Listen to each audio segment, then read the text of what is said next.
Do you ever worry about, with getting into politics, no matter what side you get in on, alienating an audience or losing fans? I mean, is that a concern for you? And how do you sort of work around that?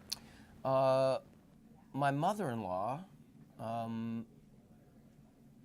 when she was going out with her husband now, I guess he's my father-in-law, with Greg, who I just love. He's just an amazing man, amazing human being. When I told him that I was campaigning for Hillary Clinton, he got this look in his face. He lives in northern Indiana. It's a redder than red state, and he just looked at me and he said, "Why would you do that? Why would you take half of the people that might buy tickets to your movies and move them off to the side?" And I had an assistant, Jeff Owens, who, when I would talk about wanting to make a difference, with my voice and apply, and as a citizen and as an American, and he, culturally speaking, and he would say, "You've made a huge impact with Rudy. You made a huge impact with these things." And yet there's something inside of us. I studied history and American literature and culture at UCLA, graduated with honors. With honors. That's impressive. Barely. But I think if you go and look them up, you'll see it's like you had to have a 3.5, and I had like 3.499999, and I went in and made Did a they case round for up? myself. I got them to round up. But that kind of training, having a vocabulary, is and being somebody who's comfortable speaking in front of other people, you feel like it's your responsibility to use your capabilities in that way in service of things that you believe in. Now, I have a radio show. Today is our second episode of the second season called Vox Populi, Voice of the People in Latin, voice of the, and then we say occasionally interested people. And the premise of the show is to model civil discourse. So today we're going to have two people on the show. We're going to have a guy whose organization is working very hard to try and get the minimum wage among hotel workers and others in Los Angeles move up to $15 an hour. And then I'm going to have a religious conservative on the show who has a different feeling about. So you're going to balance it. Yes, and not just balance it because we want point A and point B. I really want to hear this person's perspective. I really want to hear this person's perspective.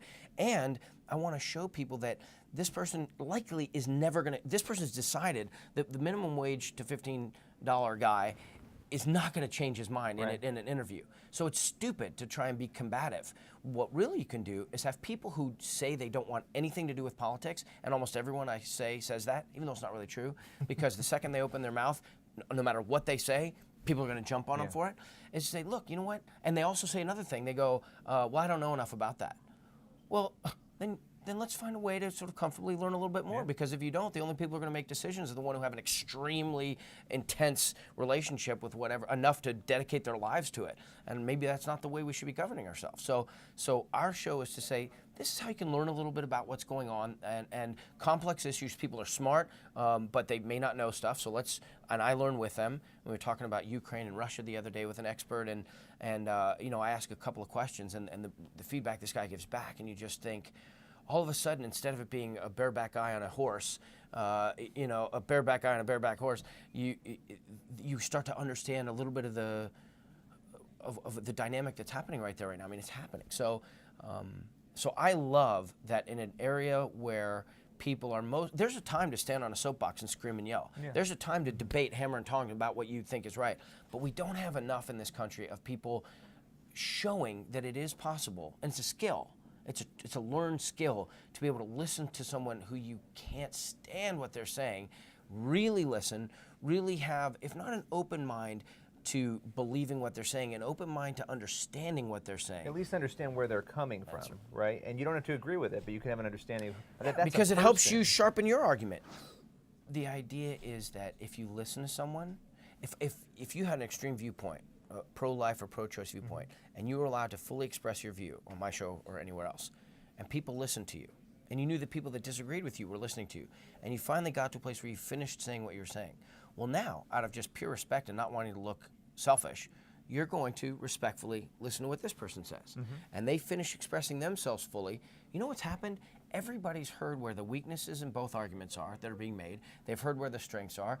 Maybe they've opened their mind a little, or maybe they've reinforced what they knew all along. So it's just the problem is it takes time. It requires patience, and it's in patience in short supply. And so you're doing this with your life. show, that you're trying to facilitate this discussion. This is our goal: 2-hour show once a week. foxpopularradio.com.